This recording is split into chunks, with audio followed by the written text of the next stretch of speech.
Yan mga kabady, so luto na ako ng, alam nyo na yan, tuyo.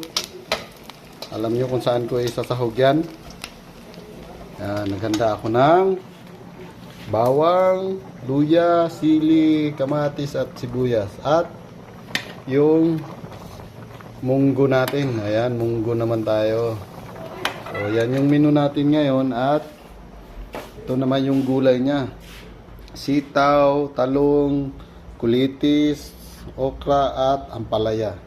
So yan yung handa natin. So ayan mga kabady, namikos-mikos na natin yung bawang, kamatis, sibuyas, luya. Ayan. Namikos-mikos na natin.